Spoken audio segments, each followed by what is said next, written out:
Yeah, it's just weird, like someone's swabbing you for explosives, but they're like, you know, quoting your film lines back at you, or they're trying to grab a selfie and they're going for your underwear. It's like, that's pretty surreal.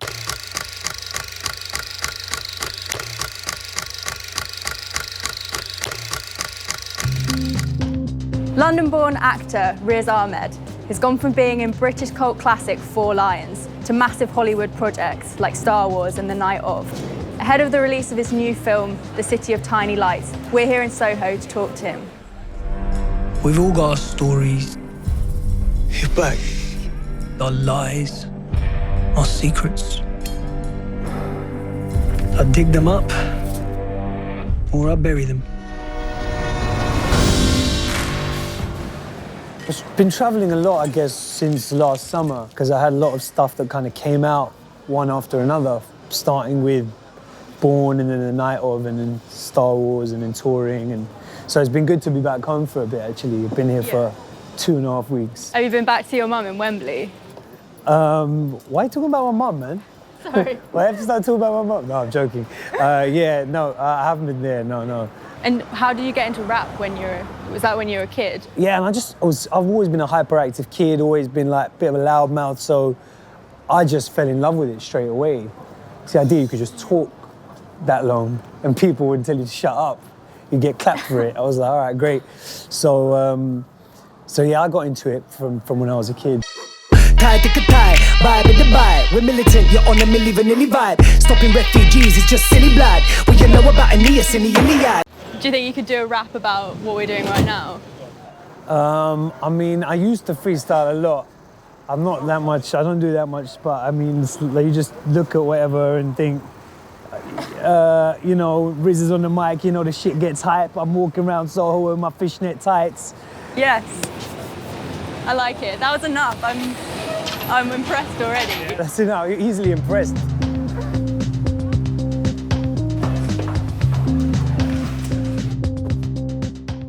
So what excited you about City of Tiny Lights? I always loved those old classic detective movies, you know, those old kind of private eye noirs where you've got someone trying to solve a case, they're hard drinking, chain smoking. This was an opportunity to kind of step into that mold, but bring it up to date and tell that kind of story right here, right now. You don't often see British films or British television that's about contemporary Britain. They usually make a lot of period dramas. So just on that kind of basis, I thought, this is crazy, you know? There's so much in this story I can relate to, and I've never necessarily seen that experience on screen. Yeah, and you did that talk, like diversity talk, which was amazing, where you were talking about how like British actors have to go to America because of all the period dramas and stuff. Right. Have you had a lot of like reaction to that? I've had some really encouraging feedback from that. So yeah, I'm grateful to everyone who's reached out and said that they kind of agree with what I'm saying, or they, you know, offer their own thoughts. And you know, I just think it would be cool if we start these conversations. Prominent successes can mask structural problems. Obama was in the White House and you still needed the Black Lives Matter movement. I'm getting on a plane to LA to attend the Star Wars premiere, and I still get that second search before I board the plane. I guess what I was trying to say is we need to reframe it so we're not talking about diversity, but we're talking about representation. Because diversity feels a bit like it's an optional extra, you know, it's like a side dish. It's like chips, but it's not the burger. Representation is the meat. You know, representation is what we all expect from our culture, whether it's politics or the stories that are in our culture. We just all expect to feel represented. We want to feel represented and seen and heard and valued. And it kind of feels like that's happening a bit in American TV now. Like you were just in the OA and you were in Girls, and both of those shows, like it was nothing to do with like race or religion. You were just a character. Yeah, I mean, I guess I've been lucky in recent years that I've had an opportunity to play characters that aren't kind of reduced to their ethnicity. A more important question than how am I finding it, am I getting those roles, is how are we doing just generally as a culture? Because I think you're always going to have exceptions to the rule.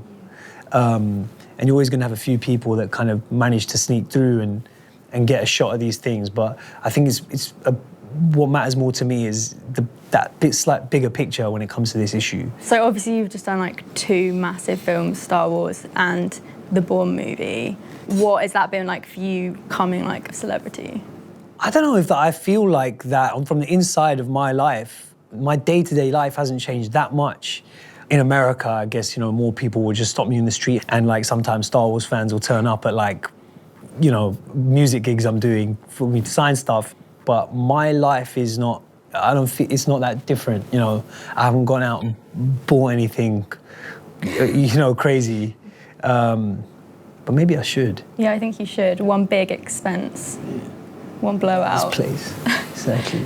Have you had any weird fan encounters? The weirdest fan encounters that I have are when I'm being searched at the airport. I always get a kind of secondary search, I guess just because, racial profiling. But the thing is Heathrow, and Heathrow Airport is near Hounslow, and so it's just like most of the people who work there are like Asian kids. So they're like quite big fans of mine, a lot of them anyway, some of them who work there. And it's just weird, like someone's swabbing you for explosives, but they're like, quoting your film lines back at you, or they're trying to grab a selfie and they're going for your underwear. It's like, that's pretty surreal. That's bizarre. But yeah, makes it a friendly search or an aggressive fan encounter, depending on how you look at it. You've got like different accents in pretty much like every project. How do you learn them? I record people a lot of the time, actually. I'll meet up with someone and I'll record them. I'll interview. I do a lot of interviews. So I kind of enjoy your side of my job, which is kind of the journalism, doing the research, meeting people, reading up articles, talking to them, asking them questions, and I just record them for hours and hours. Basically, I just do what you do. You've got enough jobs, okay? 2's enough. Don't take mine too.